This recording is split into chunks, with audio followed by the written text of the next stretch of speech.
And welcome back to Cinema Vino. Hey. Take two, because my dog started yelping. Hey. So we got Sean Jordan. Hi. Travis Bud. What up? So our next installment in our Halloween series, we're going to look at American Werewolf in London. It's full moon tonight. Yeah, it's hair. Perfect. It is. It's almost full moon. Yeah. It's big. Yeah, tomorrow's like the hunter's moon. Yeah, this is like a waning gibbous. I don't think it is. I think it's waxing. I just like to say that. I just like to say waning gibbous. That full moon's going to be about 14% bigger. Mm-hmm. That's what I hear. Yeah, it's because 14% bigger global warming. Yeah. on account of the perigees or pericomos. So we're drinking Toki, Suntory whiskey from Japan. Oh, yeah. So Isn't this a scotch? And so basically it's like in the style of scotch, but made in Japan. I've liked all of the Japanese whiskeys I've had. They've all been really, really good. A lot of them are really, really high dollar. This one's about $40. So not a bad price. I always Smooth. think about how light in color it is compared to like a lot of scotches are really like caramely, really brown. This is a very clean, kind of light bodied. Golden. Yeah. Yeah. It doesn't even seem like it has a real kind of a thinner like body to it. Good. Yeah, it's nice. It makes it real smooth. So we're going to watch American Werewolf in London. We're going to talk about it. Had you guys seen, I know Travis has seen this before. Yes, I've seen this before. Okay. Yep. This is probably my second or third time to see it, so I'm not a real heavy hitter with it. So Sean and I were talking. I think it was on both of our lists. Yeah, we were trying to figure out independently whose pick this was because I think I had it on my list. I think he had it on his list, but ultimately I think Exorcist was my pick. And then Yeah, I forgot. I kept thinking that Taylor had a different pick. I thought that it was Exorcist was his. and Faculty was yours. Yeah. Mm-hmm. Was this your pick? No, mine was the Grindhouse combo for Halloween. So maybe this was just a consensus pick. Yeah. Yeah, I was going to say, you guys might have like a little Lady in the Tramp moment where you just start eating that one noodle and I'll eat your meatball. just kind of met. So this was released August 21st, 1981. It grossed $62 million against a $6 million budget. So It's pretty good. pretty good It's good return. numbers. This was directed by John Landis. Who's broadly known for his comedies. Exactly. Well, I was going to say John Landis is Blues Brothers. Yeah. He's known for his broad comedies. Yeah, but he is broadly Comedies about broads? Or? Sure. Sure. But yeah, Animal House, Blues Brothers, Three Amigos, Trading Places. And I was weirded out when I kept seeing this referred to as a horror comedy on like IMDb and everywhere I was looking. I was like, this is not a comedy. No. There's nothing funny about this movie. Well, there's a lot of comedic elements. It's a lot funnier than I remembered it being. There's comedic elements of like just conversations. Kind of like, I don't know. What's like the guy? I mean, it's like where you have the gradual conversation with the dude who's rotting. It's like that's almost like a Mel Brooks thing where he's gradually like falling apart. Yeah. You know. Well, everybody knew, John Landis from all those other movies. So I heard that when they went and saw it in theaters, everybody thought it was going to be a hilarious comedy. They were like, oh, this is going to be great. And all of a sudden, they're on the moors. They're like, oh, this is starting out kind of weird. And then the werewolf shows up and everybody was like, oh shit, all these jump scares left and right. Yeah. And everybody's like, oh, this is not the movie I wanted. That wolf is terrifying. That's a scary wolf to see Why did they create out it? on the moors. What did you say it made? 62 million? 62. Yeah. Out of $6 million budget. So shit. and I think 1981 money, that's pretty good. 1,000% return. And it was all filmed in England. Yeah. Mm-hmm. I watched the credits and I cannot remember. What's John Landis's nationality? Is he American? He's American. Huh. So yeah, this was based on a script that he wrote actually 10 plus years beforehand when he was a PA on a movie called Kelly's Heroes with, I believe it was Clint Eastwood in that, or maybe Lee Marvin. I get it mixed up. Anyway, it's an old war movie that he was the PA on when he worked in like Eastern Europe, somewhere like Bavaria. And he came up with the idea of making this movie from working on that set. So, very simple plot. Two college kids backpacking through Europe. They're out in the English moors. They happen upon a pub, which probably has the unfriendliest people in this pub. Oh, what's the pub's name? It's like Slaughtered Lamb. Yeah. Slaughtered Lamb. Yeah. I mean, all right. Well, and I thought most pubs had like a hotel or like had rooms to rent attached to them most of the time. Like an inn. Yeah. Yeah. Well, it's like this has that sort of like Twilight Zone kind of feel or X-Files or whatever, where it's like, there's no rooms here tonight. You can't stay here. All those kind of places are very hostile to whoever's in the plot. And of course, it requires that the the two heroes be kind of oblivious to that and not take any alarm to it, and so they just, Hey, what's that star on the wall? yeah. Is that a pentagram? And it's they call it a pentangle. Why do they keep calling it a pentangle? I don't know. That must be a British thing. No, that's what the Americans were calling it. They kept calling it a pentangle, like it was some 1981 pentagrams didn't exist. It was pre-satanic panic. Pentangle. It's a good old pentangle. I guess the satanic panic did sort of like change a lot of language. Well, I think in like the 90s. tarot cards, I think one of the suits is like pentacles, and I don't know if that's the same thing or not. I have no clue. Yeah, I think in Greek it's actually pronounced Pentacles. Ooh. I was saying pentacles are kind of like testicles that are shaped in kind of with penis sides. Yeah. I think in Greek it's five-sided testicles. Who was one of the great heroes in ancient Greece. Yeah. You just don't get too close to him when he's in combat. So he's swinging around. A little bit stanky. So anyway, yeah. So they get issued cryptic warnings about, staying off the roads and being careful at night. And again, if you get that kind of stuff at a bar like that, you got to be alarmed, especially if you're in a movie. The road. Yeah. It's like a group version of an old man with a rusty pitchfork going, "You don't go down there." Yeah. It's exactly reminded me of Cabin in the Woods. Yeah. Where they have, what do they call it? The Harbinger. Harbinger. Yeah. They're like, oh, not a lot of folk need to come around here. Like they're to scare you off. Mm-hmm. Yeah. It's a trope, definitely in horror movies.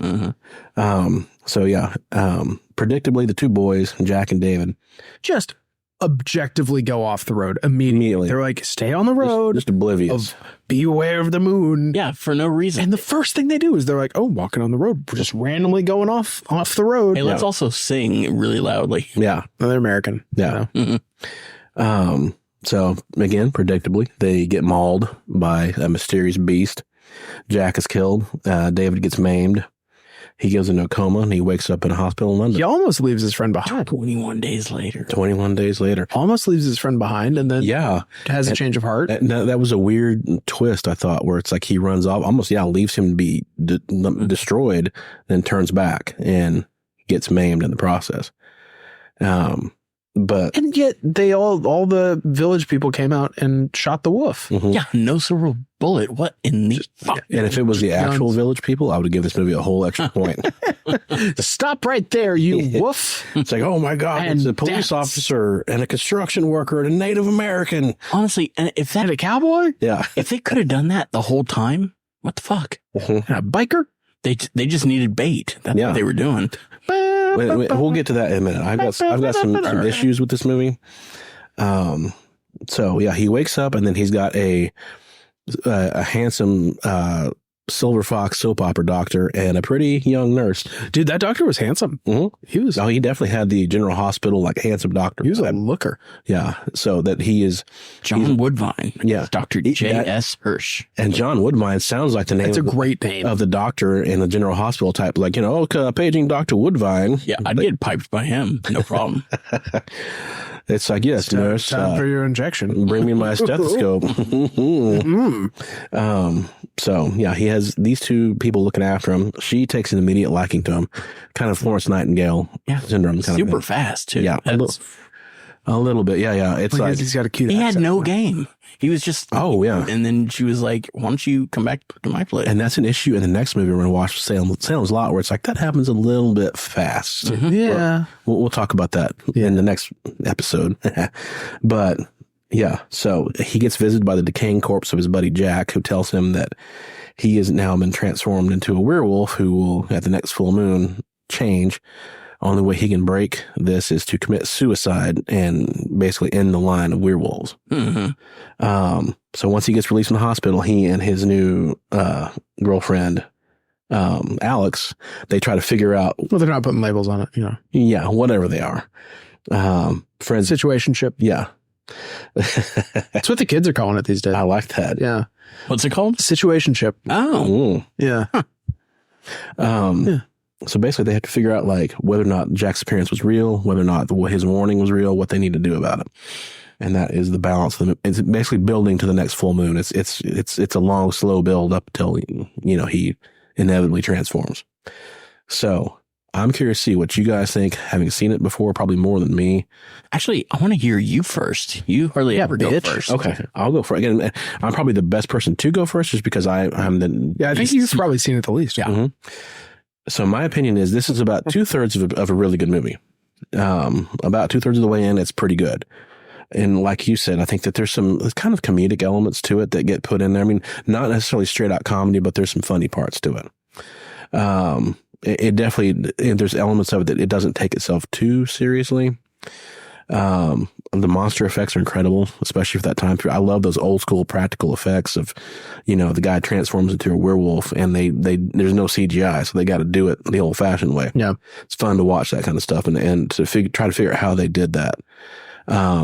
Michael Jackson was watching this and later used the same director and creature guy to do Thriller, the video. Did John Landis too? John Landis directed that video.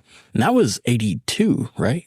Thriller? 83. Thriller was 84, I think. Yeah. Thriller was 84? Mm-hmm. The album itself came out in 82. That video was either 83 or 84. Oh. So my biggest beef with this movie, and it's more of like a structural, like creative issue with it, is the way that Landis wrote the movie. He kind of puts himself into a corner, a creative corner of like, okay, so you're going to be this werewolf, and the only way that this spell can be broken is you have to kill yourself.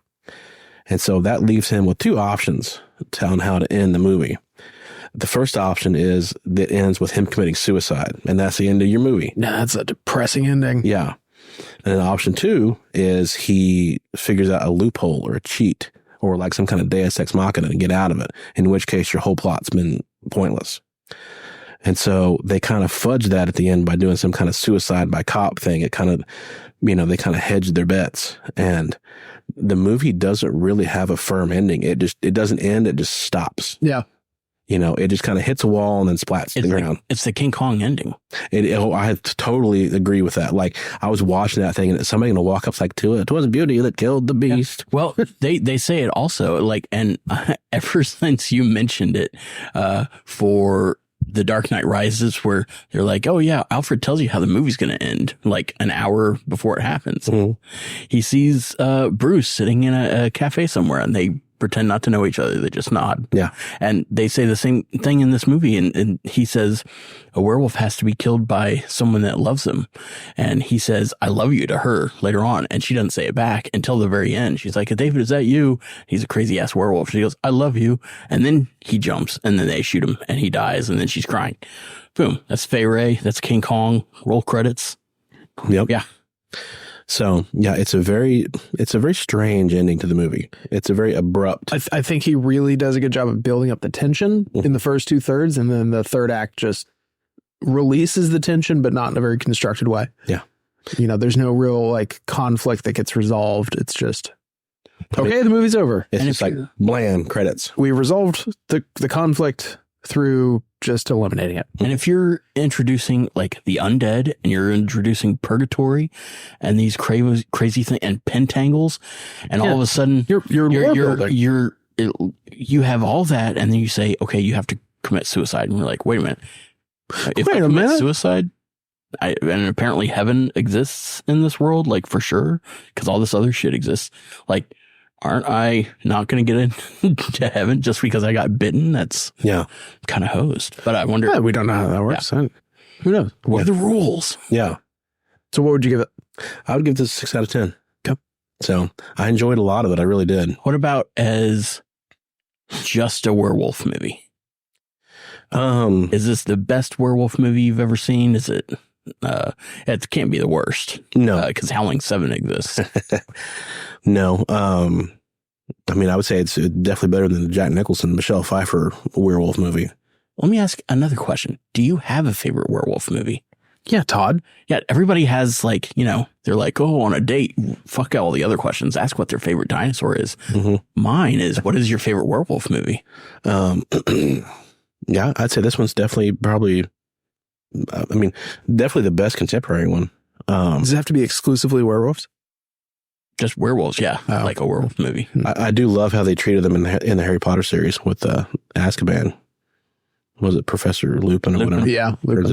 He always kind of seemed like a punk to me. He was like tiny, seemed like a little bitch to me. tiny dingle werewolf. Yeah. I want that big dick werewolf. Yeah. I mean, I like the Howling, and then I like the Wolfman from like Monster Squad, but that's not a, by itself like werewolf. Yeah, he's more of a wolf man. What about Dog Soldiers? Lon Chaney Jr. walking with the Queen? Yeah, I like those. I like the original Wolfman. I was gonna say I like the werewolf depiction in Underworld, but it's it's a vampire werewolf situation.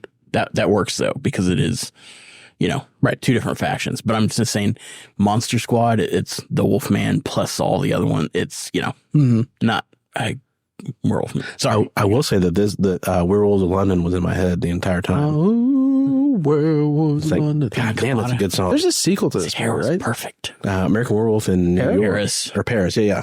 Not good. Yeah. Yeah. And it's got Skitch Patterson from That Thing You Do. And and it was very CGI. It was, which takes away a lot from the what made this one so great. So, Travis, what do you think? This is one of the best werewolf movies. Now, this has the best werewolf transformation. Now, I've not seen In the Company of Wolves. I've heard that one's very interesting, where like the wolf pops out through somebody's mouth and then like sheds the skin. Yeah, I have seen that. That's really good. I've seen part of it. I haven't seen the full movie. But this transformation is like the iconic werewolf transformation. Yes. It's pre-CGI. It's all practical effects. And this is why I like the first Fright Night movie. I like this movie purely for this transformation scene. Yes. Yeah. But you have Evil Ed in Fright Night, who is in like a wolf form. He gets staked, and they spend all that time showing him like reverting to human. And that one's also like side by side. They're just phenomenal. It's pretty good. Especially for the time. Yeah. No CGI. They put in the work. Yeah. But yeah, the beginning of this movie is my favorite part. You really like Jack and David as friends, like just palling around, just fucking around. Mm-hmm. I love the time at the bar at the beginning. All the actors there. The one guy looks like Goldfinger. Yeah. A little bit. I'll give you that. Yeah. I will say this movie is not an advertisement for visiting England. No. It is not a UK tourism ad. They were in Northern England, weren't they? Yeah. In the moors. Mm-hmm. But there is a lot of comedy in there, because with David and Jack back and forth. And then later on, the bumbling cops, there's always the second cop that's, asking questions afterwards. And his boss is like, would you shut up? Yeah. And then they're leaving, and his boss walks out the door and closes it. And the guy behind him is like, yeah, we'll find him. No problem. And he turns around and is like, oh, the door's closed. Just, it's like little moments, but there's so much tension that like it never quite cuts the tension, but it makes you do like a chuckle, like, oh, like nothing super laugh out loud funny. Yeah. A lot of close-ups of like Mickey and Minnie Mouse. I noticed that. I did. That was weird. Yeah. And yeah, super weird that the nurses. Oh, and all of the weird dream sequences. Him having like these funny like dreams running through the woods and then crazy. I guess they looked to me like they were in Nazi garb, Nazi werewolves. Mm-hmm. Oh my God! When the Nazis come into the house, shoot up everybody. Because keep in mind, he's Jewish. They did not skimp on the blood budget. Is he Jewish? Mm-hmm. There was a whole thing. Yeah, there was a whole thing in the hospital where she was like, "He's Jewish." I checked. Oh yeah, and then scandalous. And then when the Nazis bust into the house, there's a menorah in the background. Oh, so I think that adds to a layer of the Nazi. Interesting. I didn't think of that. Yeah, but it also which also means there's no hell.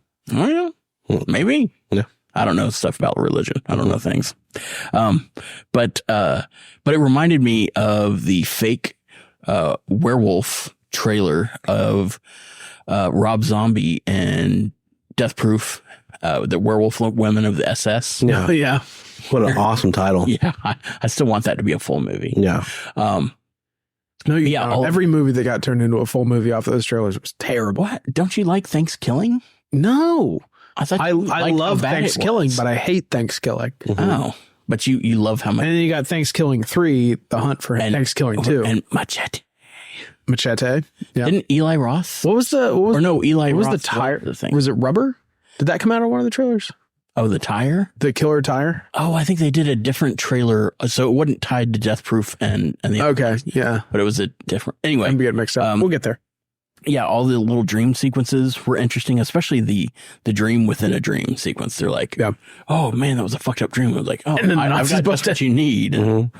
Just, blood here, blood there, blood everywhere. Yeah. Yeah, and all the middle part. But yeah, you're right. The absolute best part is the full transformation, which is all of like 3.5, 4 minutes. This movie was on my list just for that transformation, just to talk about that scene. Yeah. But I love just the very beginning too, because he's just sitting there reading a book and there's like no preamble. It's just like all of a sudden, bam, and then he's in it, and you're like, oh no, what's happening? And I was like, oh, that's a lot of ass. Mm-hmm. And then it is. His clothes disappeared. Mm-hmm. Mm-hmm. Where did they go? Yeah, they kind of went like Hulk style, where it's like you got to wonder, like, sort of ripping them off. Yeah, he didn't even rip them off; they just disappeared. Yeah. What? Oh, in the transformation sequence? Yeah, I think no, he ripped him off before. He goes, God, I'm so hot, and he ripped off his shirt, and then he just dropped trowel. But I think in the other transformation, his clothes just disappeared, don't they? Oh. Which, side note, you got to think that for like the Hulk movies, they have to plan ahead for that. I'm like, at some point, he's going to be wearing like some regular little Dockers and transform. He's going to be fucking nude. We're just wearing like khakis. Yeah, he's going to be like Hulk Dong. Hulk's got a swinging out. Like, his wolf dork. Yeah. Anyway. Yeah, so this... American Werewolf in London, I give a 7.5. For werewolf movies, it's like a 9.5. It's one of the best. It's definitely one of the iconic werewolf movies. So as a horror movie, straight out, what would you give it? I'd give it an 8.5. A werewolf movie, 9.5. Overall, 7.5. There you go. Gave 3 scores, but Yeah, I'm going to be a little different. So I give it probably like a 7 as an overall movie because the effects are awesome. The story, like you said, kind of lackluster in the third act. John Landis does his darndest to just make sure as many cars crash into each other as possible. Always. Oh my God, that chase scene, he just it was full on Blues Brothers. Oh yeah. Well, I like how they didn't skimp it, because normally the werewolf thing happens away in the woods and nobody's around and there are no witnesses. This one was all witnesses. Yeah, it's nothing but... Oh, and that's the whole point, is that like this has been going on for so long in the moors that by the time he gets to London, the curse has escaped northern England and it can't be contained because it's so populated. Mm-hmm. So as soon as a werewolf is there, he terrorizes. He rips up 6 people in the first night and just wakes up in a zoo. And he's all randy. He's randy. He feels better than he's ever felt before. God, he's got to be so brave being in that, like the actor being in the cage with wolves. Just a dingle out and I'm sure trained wolves, but like, Mommy, still, a naked man stole my balloons. Yeah. And so again, you got comedic elements of him running around with a bunch of balloons. Yeah. Stealing the jacket. Yeah. I would have torn my sack. I'm just saying, trying to jump up out of that zoo. Yeah. The comedic elements are definitely there. The special effects, this movie is iconic for the transformation. I mean, all of that practical effects. I think this was one of the last, because it really starts getting into CGI after this, right? This is really one of the last big practical effects movies. Well, no, this was 81. So you had you had a few more. You had Fright Night. I really feel like another one was Bram Stoker's Dracula with Coppola. That was another practical effects. They did a lot. Oh, yeah. Really good makeup effects in that one. We potted on that one, right? We did. Yeah. My question for you guys is... But it's makeup effects and not like practical transformation effects. They did a lot of both. There's a lot of both of like cool stuff. They did like how to do like the vampire mist and stuff. And they used a lot of old 20s and 30s forced perspective and inverting and a lot of foreground. They did a lot of the cool stuff they did with like the Bela Lugosi type movies. But so you got this supernatural creature who's obviously, he transforms into this, big mythic beast. And he can be killed by bullets? Is that normal? Yeah. I mean, I think the lore is kind of all over the place, Yeah, silver bullets is the accepted lore. But yeah, I thought it was interesting. They've introduced a whole undead victims and purgatory and all this other stuff, and you have to commit suicide to release us all. Well, and then in the theater, he goes, "But shouldn't I get a silver bullet?" And his dead best friend is like, "Oh God, come give me a break." Yeah. Like, wait a minute, you're an undead fiend, and you're telling me if you don't exist in a continuity that's been established, you can kind of create your own rules. Yeah. And we'll kind of get into this a little bit with Salem's Lot, but you can kind of play with what's canon, what the rules are if you're making the movie, and you can really easily write around like, you don't need a silver bullet. That's just not how that works. That's a myth. Yeah. Okay, cool. Now that's a myth. Mm-hmm. But silver, I guess, is supposed to be like pure, and then somehow it's Yeah. So it has that was also connections with like the moon or that was also the background for why vampires couldn't see themselves in mirrors, is because mirrors were made of silver. Silver-backed. And so because mirrors were silverback, they couldn't see their reflection off the silver. Yeah. and it was also The I glass think mirrors. because doesn't have this the- might have been Dracula 2000, but it was because Judas Iscariot took 30 pieces of silver. Mhm. And so therefore, like in some myths that Judas Iscariot was one of the first vampires. And that's why vampires can't, touch silver or whatever, is because they are cursed to never have what they were seeking or whatever in the first place. Yeah. Yeah. So as a werewolf movie, like you said, I agree. I think this is a 9 for a werewolf movie. As a horror movie, I give this like a 5.5. It's not scary. It's a very entertaining movie. There's some jump scares for sure. Yeah. I don't, unless you're scared of gore, unless you're scared of like, some blood flying and some jump scares. I don't get horror-y vibes the way I do with like Exorcist, which is I really a didn't 10 either. out of 10 horror for me. Yeah. We'll get there. Yeah. But, So overall, overall I'd give it a 7. Yeah. Yeah. So? Yeah. It's a 7 movie. I think it has a good, it's an iconic movie. It's got a good place in history. It's entertaining. I'd rewatch it again. It's got a lot of rewatchability. yeah. You pick up on new things each time you watch it. There's nipples in it. There's nipples in They it. sit in a porn theater. Yeah. There you go. What's not to like? Which, if you're getting weird looks in a porn theater, like you got Yeah. something going on. Yeah. I mean, okay, real quick, I know we're about to end, but what does the quintessential horror movie need to have in it? It needs to have teenagers having sex. It needs to have nudity. It needs to have like blood/gore. It's got to have, well, at least cool special effects or interesting effects. I mean, it could just be a Michael Myers slasher. Or something. I don't think it needs to have a checklist. I think it's really just vibes. For Horror. me, it needs nipples. We know, Um, and that's true for all things in life. it has to have the right aesthetic. Put it that way. It's got to have the right vibe. Mhm. It's just a vibe.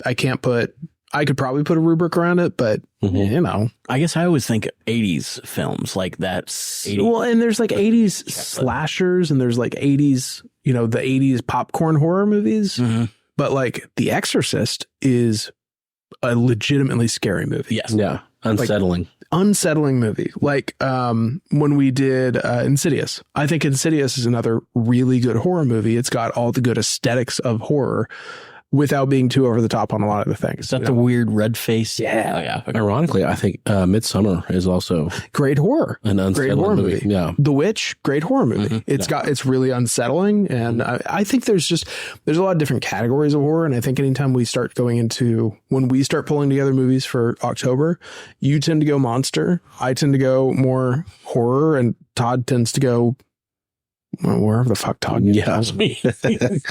Todd doesn't like horror movies. I don't.